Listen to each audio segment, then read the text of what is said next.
Huyo mmeo yupo? Kaka. Wewe kaka. Njoo. Lala tu. Wewe unafanya nini hapa? Muache. Ujicho kifanya kwa mtoto Ujicho kifanya mpaka unaweza kufuata nini hapa ambaye hana akili hapa kuja hapa. Nisikilize. Ushamtia mtoto watu mimba, unapita kuuliza umekuja kufanya nini hapa? Ujicho kifanya hapa. Unasema si nini kimeenda kimerudi. Mume wako naye nini? Mwenzio kishashika tu mwenzio anazaa. Tasa mmoja wewe. Nyumba ishakuwa. Wewe zima kufa utajua mwenyewe.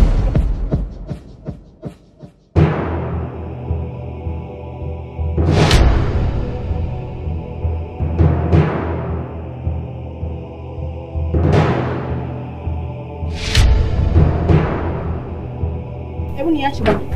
Niache. Sasa huku tunampa nani faida? Wewe mwana mwingine usiozika. Yaani unapanga njama na dada yako ili mniwe na pressure, si ndio? Ni kitu gani unachokosa kwangu? Nisikize mke wangu. Tuingiane tukayamalize, sawa? Hakuna jambo ambalo watu hawezi wakakaa wakalizungumza likaisha. Sitaki kukusikiliza. Nimechoka. Unanizalilisha sana. Hivi mume wangu, ni nini unakosa kwangu? Mpaka unaenda kutembea na yule mtoto. Ni mtoto mdogo kwanza. Na wewe umri wako na yule mtoto haviendani kabisa. Yule si mtoto mdogo yule. Yule si sawa sana watoto wako hawa. Na ukaona haitoshi mkapanga njama na dada yako ili mumlete hapa aishi hapa, si ndio? Nimekosea. Najua makosa yangu na nimekiri. Nielewe basi mke wangu. Na hizi kichefuchefu hata ninapokuona. Sitaki kabisa, sitaki. Kwanza kaa mbali na mimi kuanzia sasa, umenielewa? Sitaki. Yaani sitaki kuongea na wewe, sitaki mazoea na wewe. Nimechoka. Mke wangu.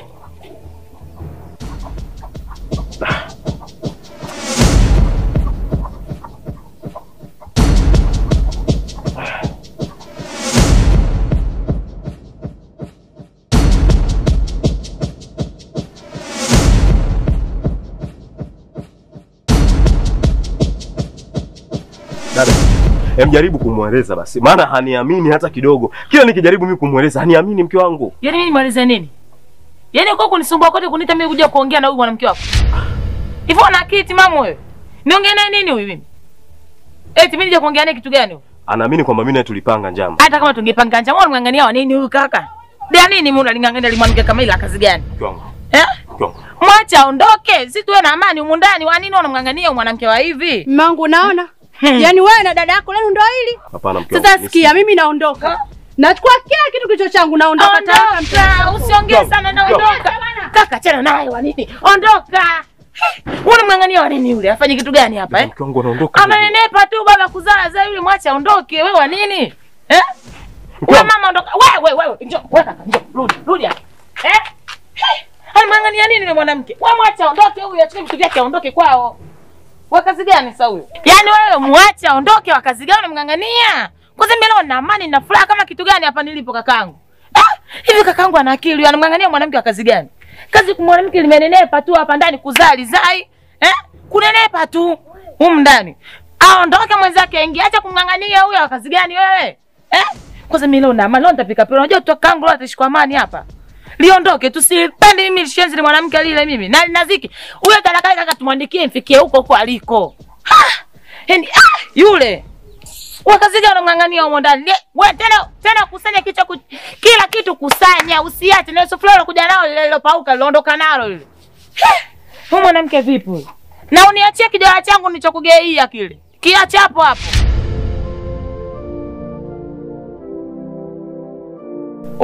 Kweli mwana mdogo kaondoka? Kaondoka blaza. Kaondoka lini hapa? Hapa ninapokuambia, yani kaondoka kabisa, yani juzi kati ilitokea ugomvi hapo amefarakana huyo, akaondoka. Aisee. Yani mwana mdogo yule. Mwana mdogo ana tabia mbaya sana. Yani ile siku alionichamba ile nikikumbuka. Nakumbuka sina habari, aliwahi kunichamba vile vile yani. Mwana mdogo aliniumiza sana kwenye moyo. Unajua nilikaa nyumbani siku 3. Nalia siku 3 mimi nalia kisa alivyonichamba mwanangu. Yani sasa hivi tuko huru kabisa, yani tutaanza kunenepa na kuanzia Jumatatu ninavyokuambia. Kuanzia Jumatatu ngini, yani ukija hapa Muni kuti shule. Unaanza shule mwanangu. Na wewe fanya mpango utoe hizi nywele hizi. Hizi nywele ukatoe kabisa. Na uje shule.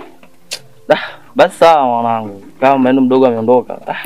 mtapitia mwanangu maisha ya raha kama nawaona yani. Haina shida bro. Basi sawa. Ngoja kwa mimi niende kwanza pale kwa Maevi pale nikamalize kwa nikachukua kwa hela kangu fulani. Haina shida, poa. Poa mwanangu.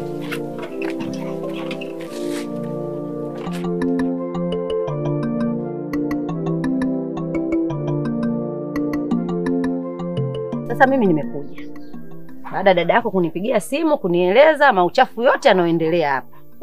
Kwa kweli imenisikitisha sana jinsi tulivyokuamini, tukakuheshimu kama mtoto wa kiume, tukakukabidhi madaraka hapa, tukakukabidhi madaraka ya mashamba yetu yote, tukakukabidhi watoto, lakini nasikitika kuambiwa watoto wanateseka, watoto hawasomi inavyotakiwa, watoto wengine wataka kuwaozesha. Sijui umepatwa na kitu gani, unaendeshwa na mapenzi, mimi sijui, na wala hunipi taarifa yote kinachoendelea. Kwanza hizo ni dharau. Tumekupa watoto kae nao, leo watoto unawatesa. Kwanza huyo mwanamke wako ni vile sikumkuta. Yaani ningemkuta leo tusingeelewana. Yaani leo ungechagua familia au mwanamke. Nashukuru ameondoka kabla sijafika. Hawezi kututesea watoto. Tena unatakiwa uogope kitu ambacho watoto hawana baba. Baba yao ametangulia mbele za haki. Tumekuchukulia wewe kama baba, wale watoto, umekabidhiwa mali, miogo unangoa, unauza, nazi unaangusha, unauza. Hatukatai wala hatuwezi nikakulaumu sana kwa sababu si unakaa na watoto, labda umekwama. Matumizi lakini yawe mazuri na yaeleweke. Lakini unajichukulia sheria, unafanya unavyotaka. Sasa baba, yani iwe mwanzo na mwisho. Na nikisikia watoto wanaendelea kuteseka, hapa kwanza utaondoka. Maana sasa maisha ya uhuru, maisha ya raha tulokupa huyataki. Usifikiri amekosekana mtu wa kukaa hapa au amekosekana mtu wa kusimamia zile mali zilizoachwa.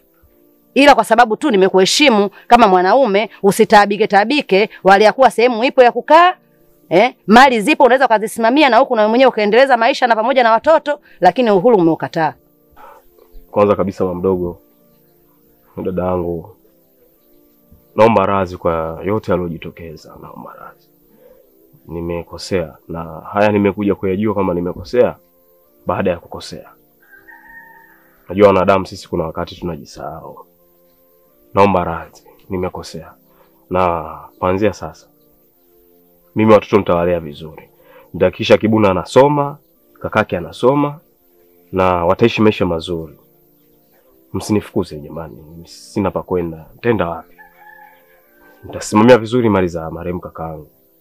Na imani hata huko alipo kuanzia sasa hataishi furaha kwa sababu nitaishi vizuri na wanawe. Mdogo naomba unisamehe sana. Mimi nimebadilika kuanzia sasa. Nimejua makosa yangu yote niliyofanya. Sasa hata ukiangusha nazi 10, unatakiwa utoe taarifa. Utoe taarifa tukubaliane. Nazi 10 hizo baba, 2 pikia, 8 fanya 1 2 3. Unanielewa? Sawa. Kwa sababu maisha ya uhuru hata koroshi ukidondosha. Yaani sio kusikia tu sijui kaja nani, sijui kazi zimechomwa sijui zimefanyaje, utoe taarifa. Sisi sasa ndo tukupangie matumizi ya kufanya. Kwa sababu ndo maisha aliyotaka mwanangu. Unapewa uhuru. Unapewa uhuru unashindwa kuutumia. Unafanya mambo unavyotaka. Ni mwanamke alikuwa anakupeleka au akili yako au kitu gani? Haya, nataka na nimepata taarifa kwamba unataka kumuozesha wewe Kibuna. Unamuozesha Kibuna kwa ridhaa ya nani? Yule mtoto hujui kama anasoma? Ni tamaa au ni kitu gani unataka kutusababisha sisi familia nzima tupeleke pabaya? Wale watoto wanatakiwa wasome. Atakapokuwa ameshindwa ni yeye mwenyewe. Atakaposema nataka niolewe ni yeye mwenyewe. Sio wewe upange. Watoto wako sio watoto wako, na watoto wa serikali. Unalijua hilo? Sasa baba, yani kabla hujatusababishia matatizo kama familia, matatizo utayapata wewe. Mimi naenda kukufunga kweli. Yani nikisikia upuuzi unaoendelea naenda kukufunga kweli. Pole sana mwanangu. Asante mdogo. Yani kaka ukiongea naye, kaka anakuwa mkali, alikuwa ananijibu vibaya. Kuna siku alifika mpaka akanifuata nyumbani, akanambia ndugu vunjike. Yani kakaangu kwa kweli amenipitisha wakati mgumu. Nilikuwa natamani nichukue hata wale watoto nikae nao. Kama unavyojua mama mdogo, ningesema nichukue watoto nikae nao, mimi ningeonekana kama anachonganisha au mimi nataka hizo mali za marehemu kaka niwe nazo mimi. Ndio maana nikasema hapa mimi sina uwezo wa kumfanya chochote kwa sababu mtoto wa kiume. Nikupigie wewe mama mdogo uje, labda wewe ukiongea atakusikiliza. Lakini kaka alikuwa jeuri na mke wake, na yule mwanamke wake simpendi. Na kingine ambacho mimi kaka nataka niongee naye, kama kwa umebadilika, unalea kweli watoto sasa hivi roho yako imerudi na unataka kweli ubadilike uonekane baba mlezi kweli. Mimi naomba kakangu uchukue ile binti mwadao ulomweka mimba yule. Ile binti aje akae hapa. Kwanza binti aonekana na huruma yule. Anaweza akalea vizuri watoto wa Mariam kaka.